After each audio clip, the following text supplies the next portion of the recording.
Okay, so here we are. So this is the Mind Body Marathon podcast, and I'm Dr. Samua Kormanik, your host, and this is my beautiful wife, Samua.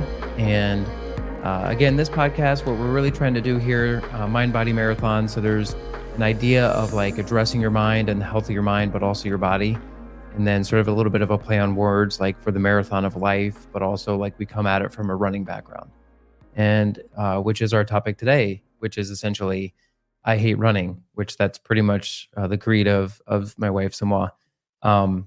She has done many marathons. How many marathons have you done? I don't know. I think one of the funniest things about our relationship was up until 2020, I had actually ran like double the amount of fulls that you had, if not more. Yeah. So nobody would ever believe that. Yeah. And so I think six. I think so. So I've more than doubled her now, so that's good. So I'm the real runner in the relationship. We've balanced the reality of our relationship now. Yeah. Well, what's interesting, so that's the thing, is the reason why I wanted to have you on here is that a lot of people don't like running, which is fine. Running comes very easy to me, but it doesn't for a lot of people, and we'll talk a little bit about that. And just curious on how you even got started with it, and just sort of the background of like what interested you in the first place with running. Well, I can thank Keith Urban for getting me into running. But really, my friend Bri, we were on a road trip to a Keith Urban concert, and on the way back, Naomi, our 17-year-old who's autistic, had just been diagnosed. It was the end of that summer, and I had gone through the whirlwind of all these different appointments and billions of fights with insurance companies and just trying to get her set up. And that had kept me busy and my mind going. And then now like that had kind of settled, and I was going to start her on her path of what I thought was the best option. And my friend Bri brought up to me that she had ran the Disney marathon, and she knew my love for Disney. And on this road trip back was like, we should do a Disney marathon and fundraise for autism with it. And just as a way to kind of think she recognized of keeping me occupied, keeping my path going, distract me a little bit from the new reality of life. And so that's what we did. We looked it up, and Disney had a half marathon. This was like early September. Disney had a half marathon coming up in January, and we decided to sign up. There was still spots available, which was shocking, especially if you're in the Run Disney world now, that in September, just 4 months before the marathon, there was still open spots. Nowadays, you can't get open spots 4 seconds after it opens up. So yeah, that's literally reality. So we have Keith Urban, we have marathons, and then we have Disney. A lot of great things right there. A lot of great things.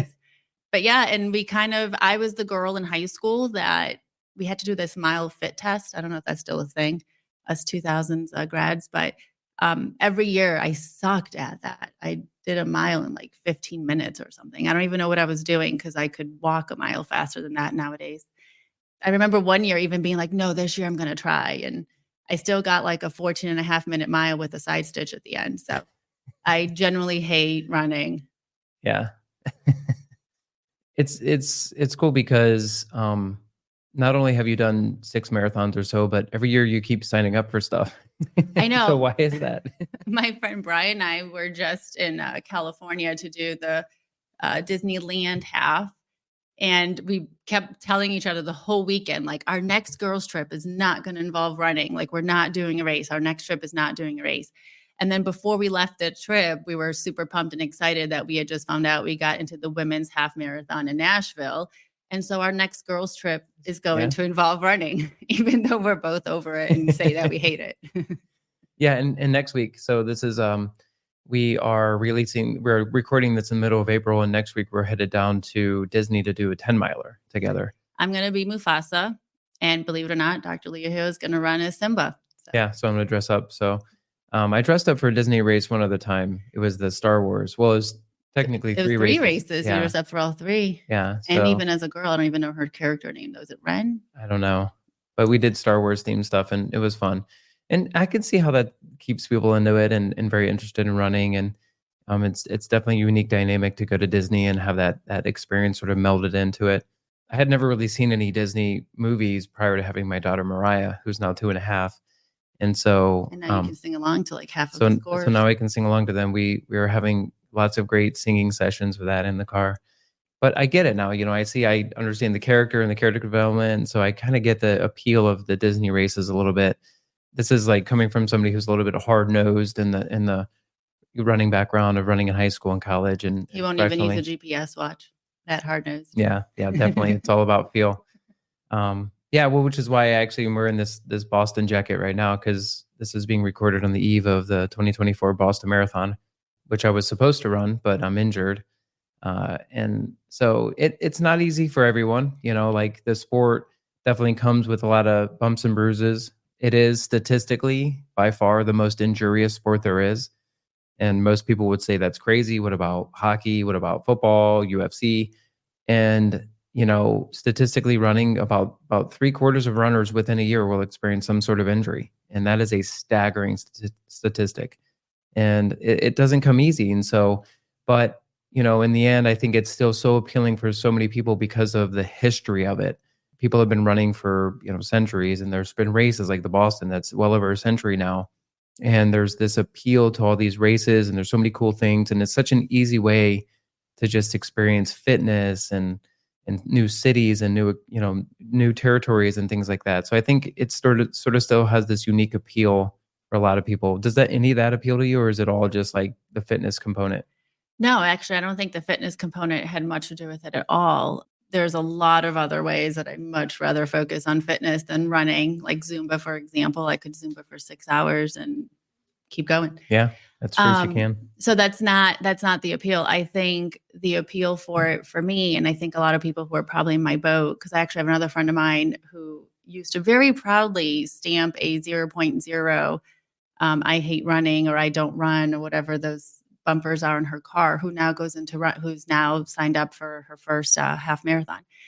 I think a lot of it, the appeal for the people who hate running is overcoming that. It's the mentality that it takes to do something that is going to hurt, that you probably aren't great at, like my mileage and how long it takes me. I don't have a lot of patience. So that's probably like the main thing that I hate about running is just how long it takes me to do it. But then when you're going through things in life where it's just hard, at the time, initially, the focus was the situation with my daughter being diagnosed with autism. But then there was also like just a bad marriage situation that came into light at one point, realistically addressing that. And when you're running and it's so hard and your body aches and you're thinking the whole time, like, why the F am I doing this? The only thing that keeps me running half of the time is the fact that I can get back faster and be done faster if I actually keep running and don't walk. And so then with life, it just makes you realize, like, I can handle this, like whatever life threw at you, whatever obstacle you're going through, whether it's a diagnosis, whether it's a job loss, whether it's a shitty marriage, you just kind of running empowers you to realize, like, if I can do this thing that I don't like and that is hard and that like I'm really having to fight myself to keep going, then I can do these other things. And it's not even just the Disney races. Like when my brother and I just ran Akron, which, it's a fun race. It's a great race, very well put together. The energy of the city is great, but it's obviously not Disney. It's not a Boston Marathon with that kind of a climate. But it's still like at the end when you finish, you're like, holy cow, like I'm a badass and I just did this thing. And then you just walk off with that, like reminding yourself. And so during real life situations, everyday situations, you can kind of fall back on that, or maybe even your brain just kind of trains itself into that you can fall back on, like, I can do this hard thing, or I can get through this shitty situation today, this moment, and take it one step at a time, just like you take 1 mile at a time. Yeah. Yeah. I heard an interview with the founder of Black Girls Run a long time ago, probably about 10 years ago. I heard this interview and she was like, after her first marathon, well, she sort of just like put it in her head like one day that she was just going to run a marathon. And then after she did her first one, she thought to herself, like, what am I holding myself back from? Like, what else in life? I thought all these years that I couldn't run and that running wasn't for me.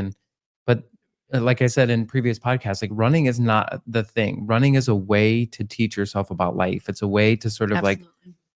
like process discomfort and process like going through the hard things. And it really just hardens your body and your soul. And that's why it's addicting, because everybody sees that translation. Like if you are firing on all cylinders with running, you're a better husband, you're a better wife, a better sister, you're better at work, you're just better.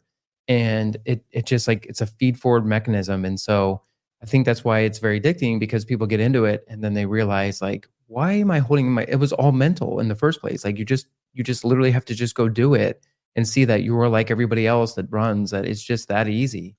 I wouldn't say it's that easy. It's that easy to make the decision, but yes, the applying it is difficult. But yeah, I mean, but it translates, right? That's the idea.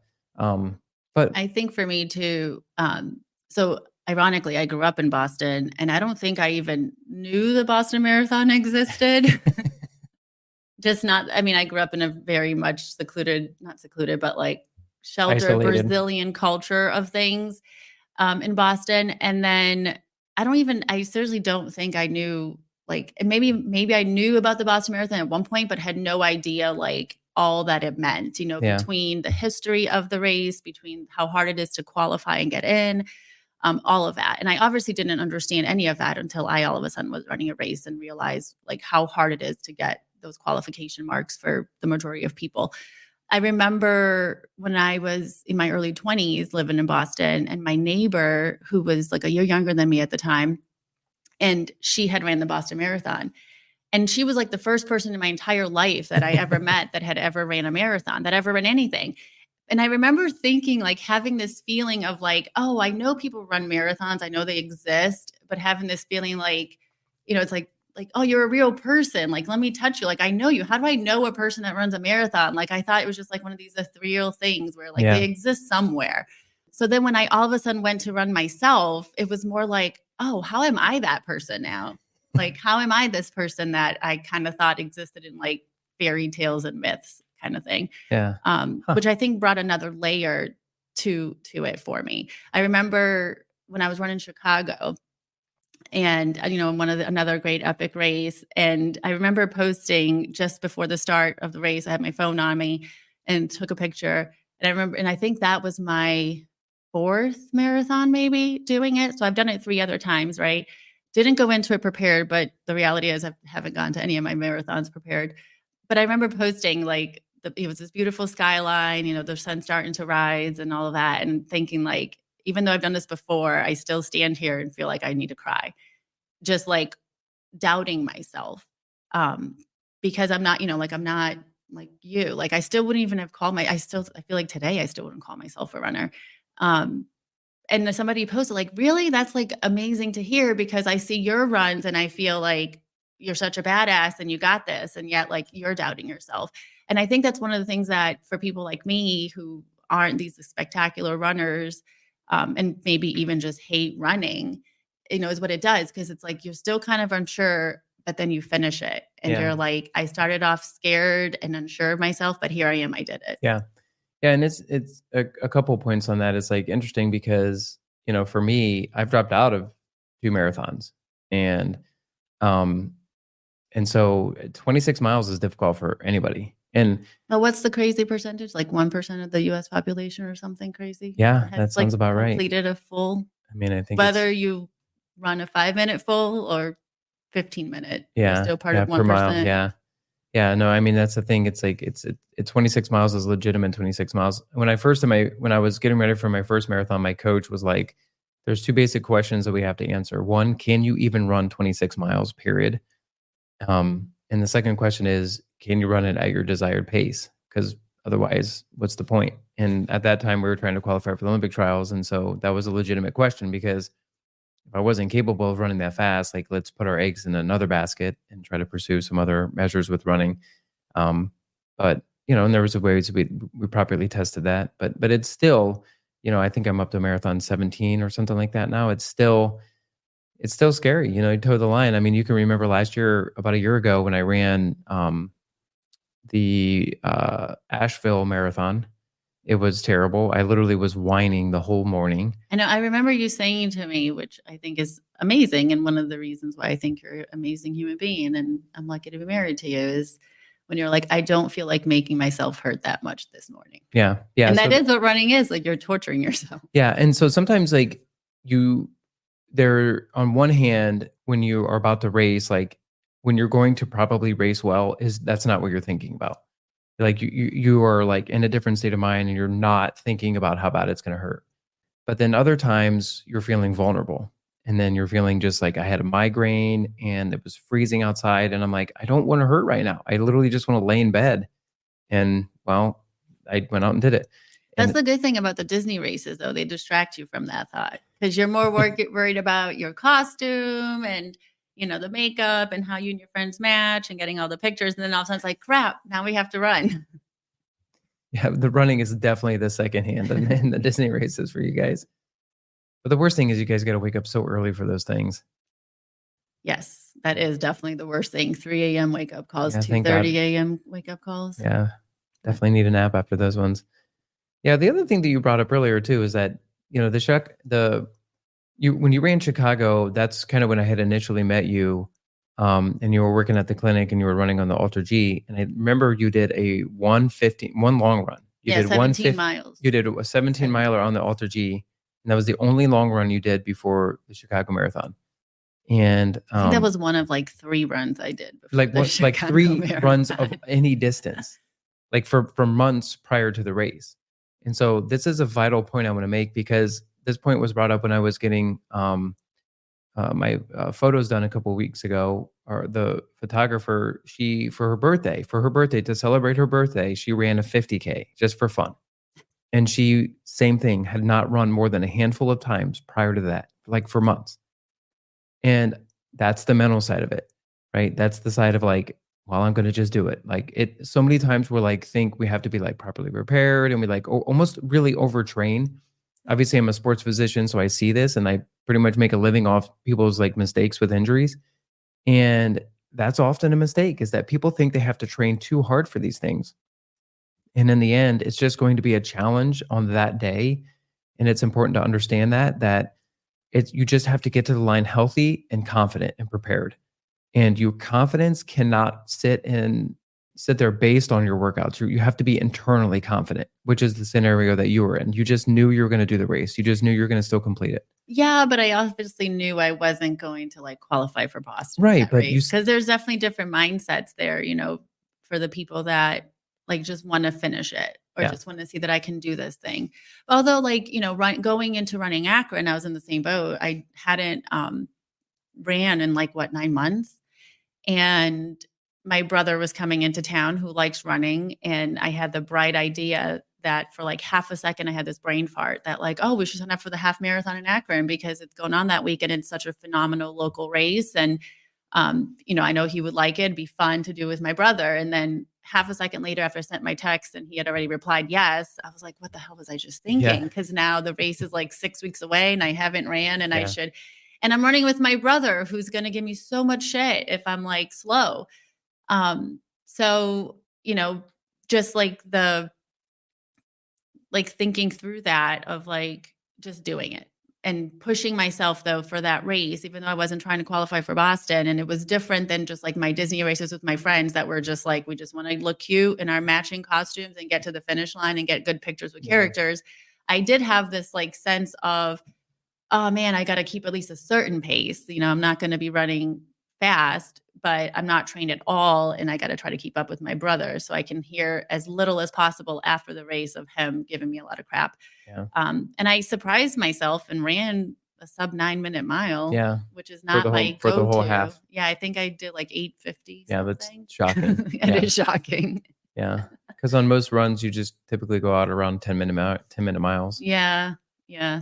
So even when you are trying to hit a certain time goal, again, just that mentality of digging deep into yourself and race day is different too than running around your neighborhood. Just the energy, the people, the DJs, the people cheering you on, but then the racers around you as well. Yeah. And just seeing everybody's energy, and you can feel the people that are like just proud of themselves. And that, you don't know what demons they might be fighting or what they're overcoming, but that it's more than just like putting their foot in front of the other on that race day, that there's other conquest going on in their head and in their heart. Yeah. I've had many patients when I'm treating them, just like look me blankly in the eye and just like, you don't understand. I have to keep running. Like I need this.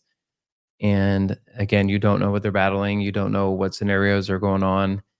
behind closed doors, or that they're trying internal demons that they're trying to battle. But but that's my point, right? That running is just a way for them to sort of like work through these things, but also build up confidence in yourself. Because in the end, if you're holding yourself back physically, you're also holding yourself back mentally. And so that's a huge thing. What was that study that you just mentioned with, is it David Goggins? Something about when you do things that you hate, Oh yeah, what well develops in your brain? there's like the anterior midcingular cortex in the brain. It's like a little region in your brain that they're recently discovering is like a nucleus of neurons that are really that are well developed in individuals who have done things that are sufferable. That basically physical pain. It has to be physical pain that you don't want to do. So they realize that like Holocaust survivors or like POWs, people that in situations like that, they have a really well developed portion of their brain that I just referred to, the anterior midcingular cortex. And you can also train this by like doing things that you don't want to do, Like running. like running a marathon. If you're like, dude, I'm not meant to run. I'm not born to run. That sounds terrible to me. But then I'm going to go run. Well, that's how you develop it. This is important because she mentioned David Goggins, and he is obviously somebody that has, if you guys know who that is, he's somebody that has really dug into that a lot. And Well, done even involuntarily, because he was physically yeah, abused yeah. So he as had a a pretty child. traumatic childhood, and so then it's like, and most people think he likes running. He actually hates running. Like that's one of his big things, and Ooh, so I have David Goggins in my camp. yeah. Well, that I mean, so, but the whole point being here is that when you develop this, it's considered the seat of the will in the body. They're finding out that people who survive, like centurions, like people who survive over 100 years, they have a really well developed portion of this brain. They fought through things. Things were not cush for them their whole life. There was definitely some physical, mental trauma. Whether it was self-induced or not, didn't matter. It this portion of your brain sort of like provided the seat of the will, and it allowed for these individuals to um, fight through whatever internal disease would be trying to take them down, like as they age, whether that be cancer or heart disease or whatever. Like they're just grittier, deeper people from that end. Running is the most accessible and simple way that you can just apply this. You just strap on a pair of shoes and you can go run. You don't need gym or membership. You don't, there's this funny stat where running booms always tend to happen around recessions and depressions because people realize like it's simple. You literally just go out your door and do one foot in front of the other. And that's why I think it's also somewhat addicting to people because it's so accessible. Yeah, I would agree with that. Again, not easy, but accessible for sure. Yeah, and the easy portion is important to consider because it is a rich get richer sport. The concept that like when you see on TV like an Olympian running and they just look like they're jogging, um, they are very well developed for that. Their tendons are well developed. They have trimmed out any excess mass. They're very just slim and just ready to go and just primed for it. That is not the average person. That is not even me after being, an elite runner at one point and just taking a couple weeks off. I mean, it happens to everybody. Inertia happens. But what's the most important thing to consider is that when you begin to run, it takes about 2 to 3 weeks to really build up somewhat of a routine with it. And you are most likely to get injured in those first 2 to 3 weeks. And so it's important to understand like you just got to hang in there. Like just try to get through the first month of routine with it. Trying to run sort of every other day or definitely no more than 2 to 3 days off in a row. It's a sport where consistency is key. So if you run once a week, that's not going to be good because you're not going to get the consistent development in the tendons and the cardiovascular side of it because you're literally fighting gravity. So the mechanical side of your body, you may have the cardiovascular, which is the case with her, but it took a while to develop the mechanical side of it, which is like building up the tendons and the bone mass and the muscle density and just fighting gravity for 5 miles of running. That's a very difficult thing to do. And so it does take a period of time for that development. And that's what I mean by a rich get richer, because the more you run, the easier it becomes to run because your body literally goes, okay, so we're going to change our morphology based on the demands that were being applied. So we're going to slim up the muscle. We're going to tighten up the fascia. We're going to build tendons. Like when you run, you literally bounce and you can see somebody's like, if you watch slow-mo, like the Olympics coming up this year, watch the slow-mo of like the 100-meter dash, and you'll literally see people's face like bouncing. Like our fascia literally bounces when we run. That's literally my motivation at times to go outside in the winter, because you've mentioned that before. And It tightens so up your fascia. ladies, it tightens up. And then with the cold too, like Yeah. it's like you're getting a facial the whole time you're running. Like the other day when I went out running and it was way colder than I thought it was going to be, because a couple weeks before it was a little bit warmer. And I was hating it because I didn't dress properly. Yeah. And the whole time my mantra running around the neighborhood was like, oh, this is just like, I had my eyes closed a few times. I'm like, oh, I'm just getting a facial. My wrinkles are going away. Yeah, This is going to be great. It does help with the wrinkle side of it, because it tightens up the fascia, right? So your body goes, well, we can't have all this loose mass bouncing. Like, for ladies, if nothing else, this is why you want to run. That's inefficient. So it just wants to tighten it up. But like if you're just lifting weights, you don't have gravity fighting you. If you're biking, you don't have gravity fighting you, swimming, all of that. So that's why running is uniquely different in that sense, because you are literally fighting gravity. So the mass coming down and back up, your body will want to tighten things up. And it's kind of cool. So, it takes a period of time for those developments to happen. And there is, there's a high risk for injury, because when you're running, you're jumping from one foot to the next. And when you land with 2 to 3 times your body weight. So if you do the math on that, like a 5-mile run is like a couple tons of force that run through your body. And if that tonnage of force, a crazy stat. It's an insane stat. But that tonnage of force from gravity and ground reaction force is compressing you. If that tonnage of force is not properly displaced in the right tissues, then you will get injured.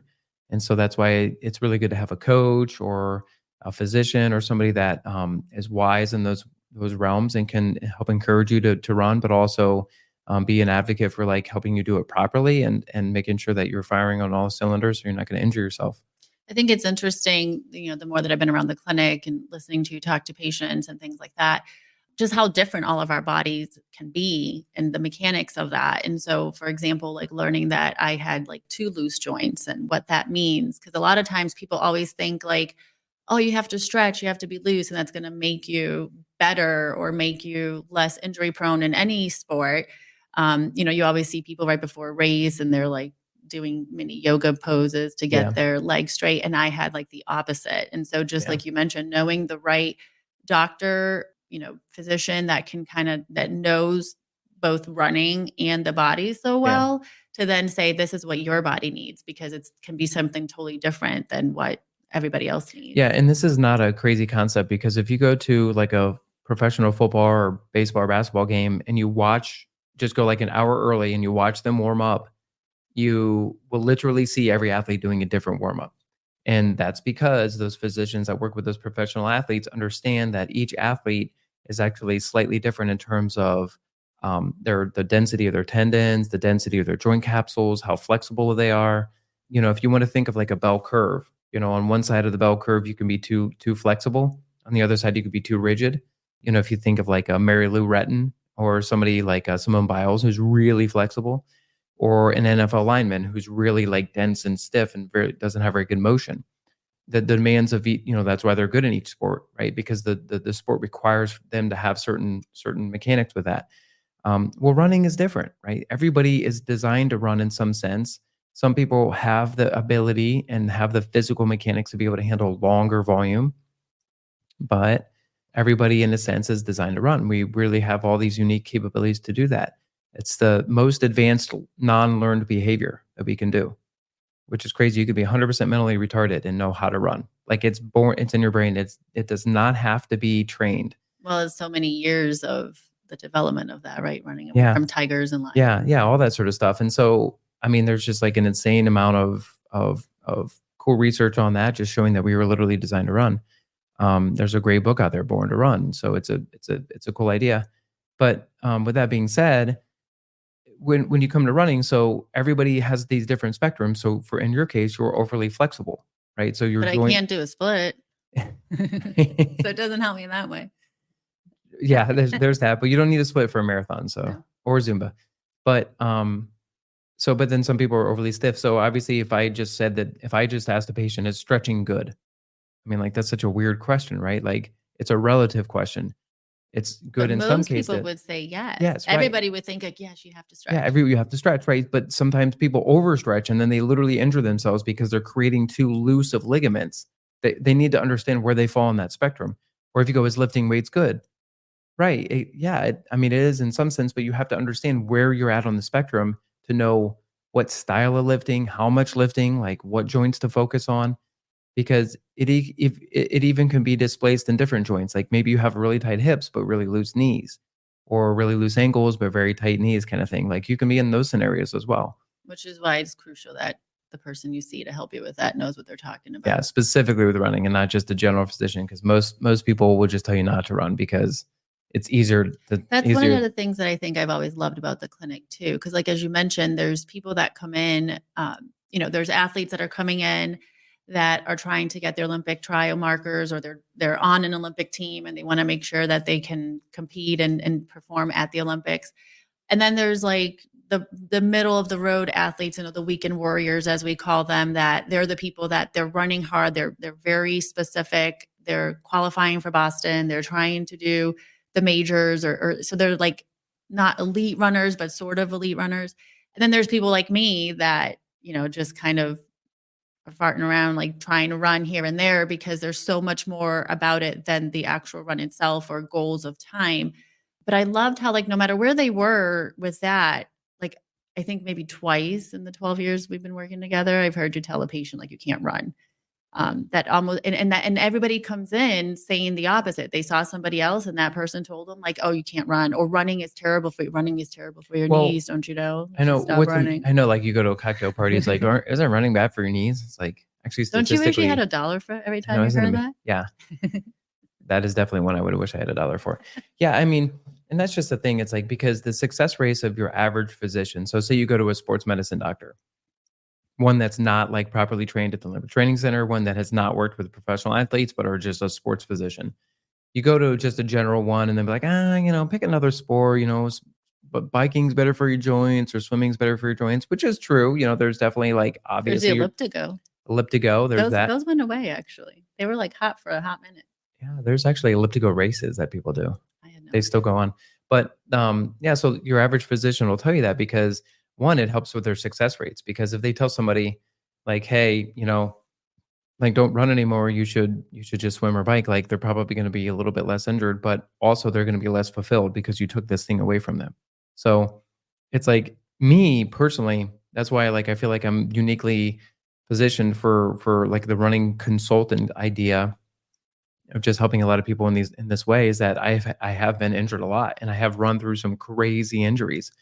Well, I think also the fact that you went from quitting running to coming back, qualifying for the trials, to then quitting running again, to now coming back and having the sub-3 goal with only the 20 miles. So you kind of know what it's like to let it go, come back, let it go. Right. Yeah, that's true. Like, I've had many points in my careers where I took like years off. Like, at one point I took 2 years off. And then at one point I took 5 years off, and then I came back, and, it's like, it's not that I got burned out, but I'm very, despite how much I work in a day, I'm very lazy when it comes to my like rehab. I don't know that I would ever put lazy and you in the same sentence. I work a lot, but I'm lazy when it comes to like. And I see you I know the behind the scenes. Yeah. Like, lazy is not what I would. So I don't really do a lot of core. I don't really do my rehab exercises. So I'd rather just so when I get injured, I often just stop doing all that stuff and then just focus on other things. And so you're your own worst patient? Yeah, 100%. I'm your total worst. Well, I think that's beneficial actually, because this is true. You are. I think that mindset is beneficial in terms of helping people, because the average person, their life is pretty crazy. And if I was the kind of person that had all this time to be doing all this rehab, and I spent 2 hours a day focusing on all these exercises, then I couldn't relate to the average person. But I genuinely can relate to the average person. So I try to make my homework for them and my treatments for them very poignant, very direct, very targeted. So that way it's we'll get them better quicker, but not overwhelm them. And if I hadn't had that sort of scenarios where I was just busy but consistently injured, and like I ran my fastest times coming out of grad school where I was getting a doctor of chiropractic, a master's in sports injury management, and I was working and being a teaching assistant at the same time. And I ran 2:18 in the marathon Right. So let's talk off of about doing that. the lazy thing again. So that's the thing. Did I have time to do all my knee rehab and all my hip rehab? No, I didn't. But I made sure that all of my life around that was like proper, and like I was eating well and sleeping well, and those were non-negotiables. And my mind was in the right place, and I was directed towards a goal. And then I felt like I could rehab like just with a couple simple exercises, and that's the ticket, right? Because most people have like multiple kids and they have a crazy job, and then there's just a lot happening, and so running can't cut into that too much.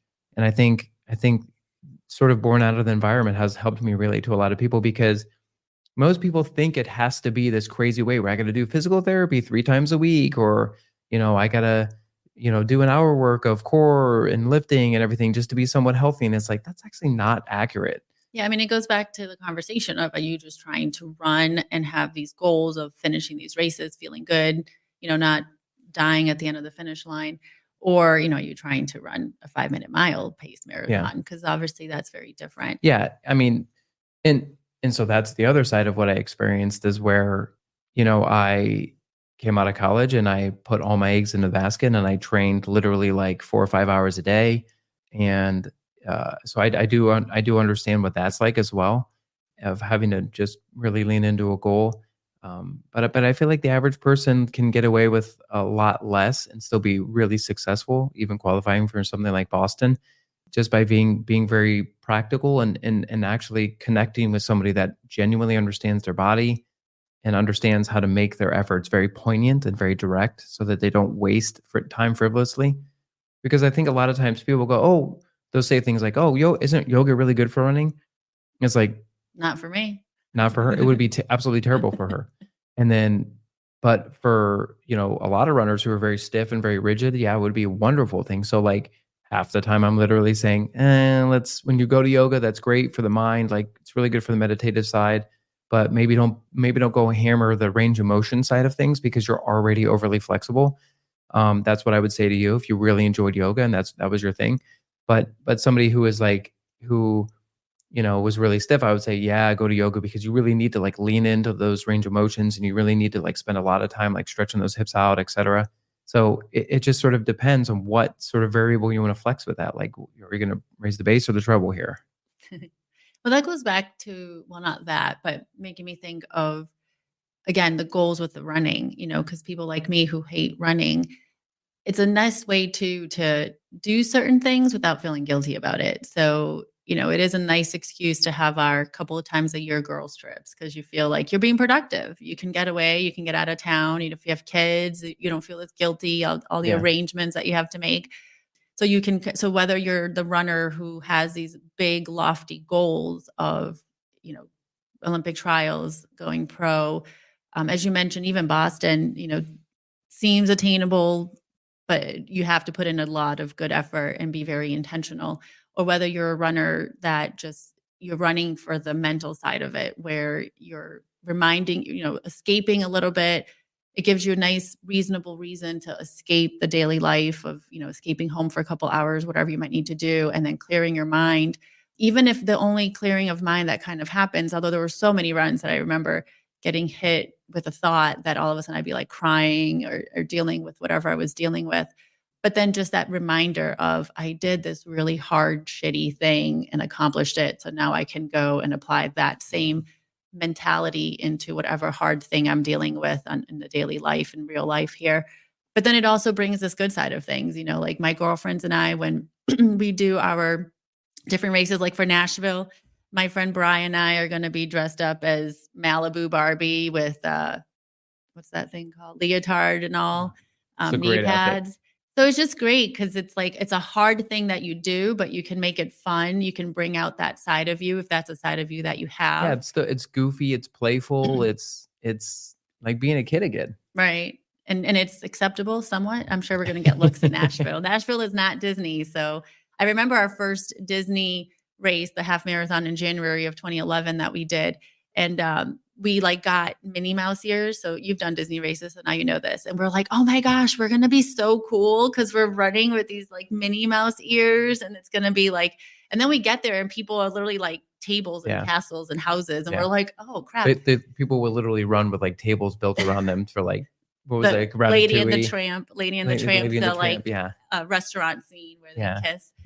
Which is why we came back, because all of a sudden, like I went into that training for that half thinking because I hate running, and I'm going to run this one race and I will never again run in my life. Like that'll be it. Like that's it. And then we show up and we left that week and signed up for the full marathon for the following year. Because the big motivation was we got to up our costume game. Like we were lame. We thought we were cool with these Minnie Mouse ears, and now we got to come back and have legit costumes. And that's been a big motivation to keep going. Well, so as we kind of wrap up our episode here, that's essentially what I want to touch on is like, how do you keep going? And so when somebody wants to get into running and they want to challenge themselves in that way, it seems very daunting at first. But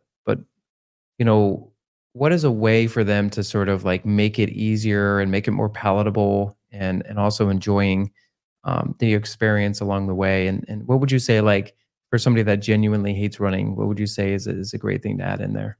Well, I think, I don't know, it's hard to say because everybody's so different and what drives people are very different and people's life stories and situations are different. Obviously, from a technical side of it, there's a lot of different things. Like you can do those couch to 5K programs. You can join a local running group. There's the run walk method that Jeff Galloway does. So like I feel like all of that makes it very easy and accessible for the people that are getting started and wanting to do it and feel like it's such a daunting thing. Like I can't run. You don't understand. I can't run. For me, one of the things that kind of kept me going at the time was also just my life story, my background. There was just a lot of what ifs and could have beens kind of thing. And for me, like going out and doing this thing that I didn't like to do and felt was really hard. And this was different when I got back into running, which I don't know if I would say I got back into running because I still run like 6 times a year, but including races. Including races. There was a couple of years there that I was running a lot more, and then I kind of wasn't doing it at all for a bit. And then as we started to do races again, like in 2020 or 2019 when we did Luxembourg. But so it's a lot harder the second time around. But initially for me, it was just impressing myself, going out and running a new distance that I had never ran before, or running the same distance with a harder effort and finishing quicker. Or if I if I ran the same distance, because a lot of times I would just go out my front door the way that life was for me. I didn't get to like plan these cool runs and go to these cool like areas, which Ohio by us here obviously is amazing with. So I did a lot of the same things. And so then like finishing the same run, maybe in the same pace, but feeling so much better, like feeling like I could keep going, like I didn't feel like death. All of those little things kind of kept me going and just kept like reminding myself like, oh, what else can I do? Like, what, how else can I get stronger? Where else am I capable of? So I think that part of it is definitely what kept me going initially. Yeah. And that's important. The thing I would add in, that I would tell people when they're getting started is to embrace the joy of effort, and to sort of embrace all of the things that come with running. So meaning the going out, all the different weather, all the different elements you're going to be a part of. Not like rain though. You don't have to go right in the rain. Maybe if it's a summer rain. Yeah, summer rain's pretty sweet. Not in the winter. But even like winter, like she said, we're in Ohio, and it's like there is a lot of joy in winter running. It's very peaceful. It's very calming. It's very quiet. It's a way for you as long as it's not raining, though. I can run in the snow. 35 in rain is the worst ever. So let's put it that way. But sort of embracing all the elements, all the different seasons, the different smells, the different wildlife, like all of that, and the sheer joy of effort. Just being thankful that you can even do that. Like a lot of people genuinely can't run; they are not capable of it, for various reasons with disabilities and whatnot. But it's like, that's often something that I think of as like, I'm just like thankful that I can put one foot in front of the other. The joy of effort, no matter what level I was at in my career. I appreciated that insight from Joe Vigil. He would always tell his athletes, like, just embrace the joy of effort. And there's something about like the sweating, the grittiness, the triumphing, the effort of that day, and then tying that in with like all the experiences of it, whether in all the different seasons and whatnot. So I feel like that's one thing that I would encourage people to sort of embrace, because that draws you out, and no matter what phase in your life. So say, you're 30 years old and you run a little bit and then you quit. Next thing you know, have a couple kids. Now you're 45 and you want to get back into running. Well, you'll remember once you get out on your first run, you remember, oh my God, I love this. I love like how the briskness of the weather, or I love the different colors of the trees in the fall, or I love hearing the birds chirp in the morning. Like there's those things that will draw you out, and those things will literally never go away. And so that will always keep being appealing to you. I think in You're no matter assuming that face. people like love those things to begin with, though. I think a lot of people do deep internally. Well, I mean, like Some while well, okay, so running that's though, that's a because good those point. aren't thoughts that I ever have. Like, I'm not like, I mean, sometimes I feel like I said, like the sun's in your face, but I generally don't think that I have a thought of like, Yeah. I love having finished a run Yeah. or a race Well, there's the other. and how you feel about that. You are bringing up a good point. I'm assuming that people aren't running with their headphones on. That too, yeah, which Because I most used to people do all do. the time, and now I don't. Now I can. You've brought me to the dark side, and Well, I think like, because people will go like, all right, so I'll finish the run. They go, well, what did you think about? Like I was out for like 2 hours or something like that. And I don't know. I really don't know what I thought about, because it's very mentally stimulating running. And so if you don't have any distraction of like headphones for like music or podcasts or something like that, which I think that's okay occasionally, but I think, like at least half the time you should run without anything in, and you should like let your mind sort of wander and play and just sort of think about these different ideas. And that's how you develop creativity. yeah, but Um, I remember running when I first started, and I used to run the towpath. And like I said, I would just go to Red Lock and do the same. I mean, like there was one time I'd been running for like 8 years at that point. We were married for a couple of years mhm, already. And we started at Red Lock and we went left instead of right. And I'm like, I've never done that. that's amazing. Even though like I ran Red Lock probably 100 times, I always just would start the same way, go out and back.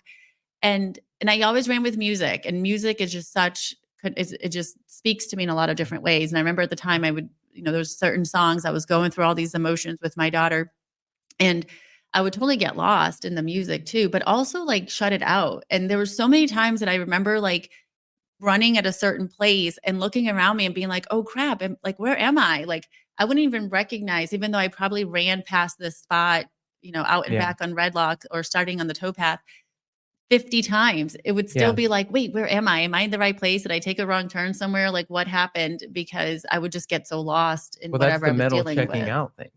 That's the mental checking So, out. but even with Your music, I was mind went able to do that. offline. Well, that's good. I mean, I think it, obviously music will sort of pull you away and maybe help you think about memories, certain things. But you're right. Like but it's important for us to go offline at times. Like if you think of like old school computers, like you just needed to defrag them. I mean, Yeah, you shut don't have 'em to do down. that anymore now, but like nowadays you just shut them down and then you pop them back up and they work like brand new. And it's like, oftentimes we have to do that. We sort of have to check out. And I would encourage people to embrace that side of it, that it's not just the physical component, it's also the mentally clearing component of running that I think is really important.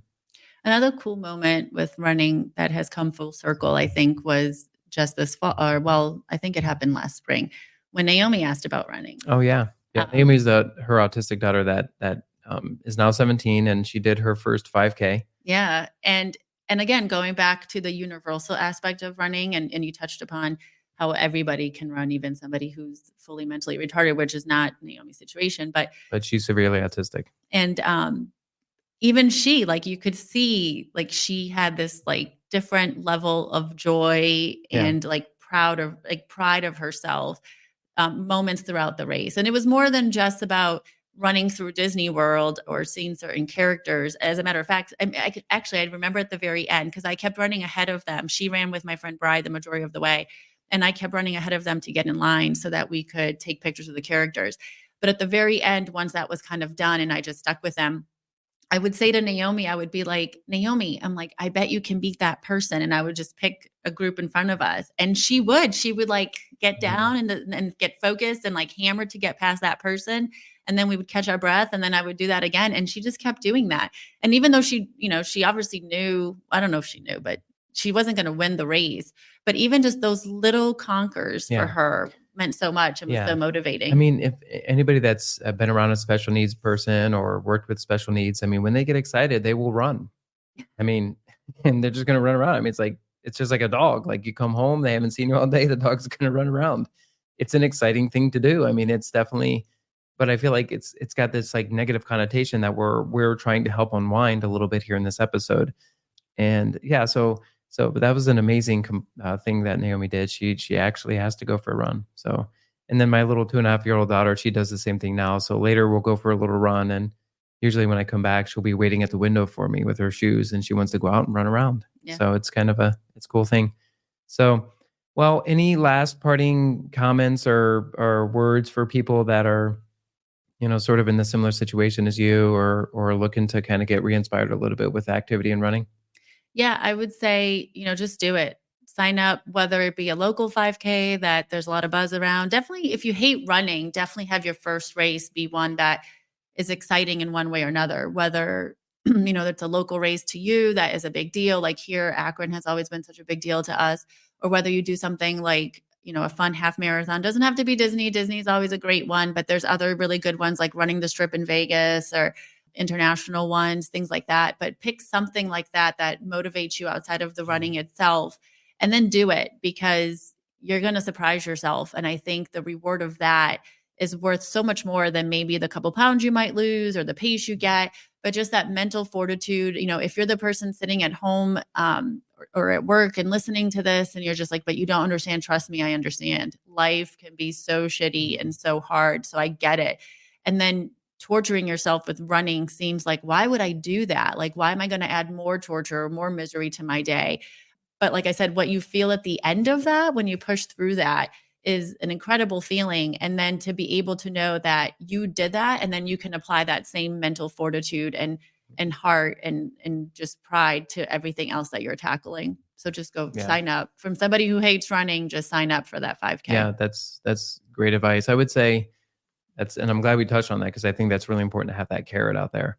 I would say keep it social. If running is Beer something, running groups. yeah, exactly. Yeah. Pub runs, that kind of stuff. Like you can do that. There's Cleveland here. We have pub runs often. I know a lot of major cities have that. There's social running groups, and you might feel a little scared at first that maybe they're too serious, and there may be some that are too serious, but there are others out there that are not that serious. That there are some people, are just like, there's a whole different spectrum of people with running, and then there's a group out there for everyone. So I'd say keep it social. Talk to a friend, just have a friend come out and support you, and if somebody doesn't want to run with you, have them bike with you or something. Like there's a way to kind of just have company with you to kind of help get you out the door and put one foot in front of the other.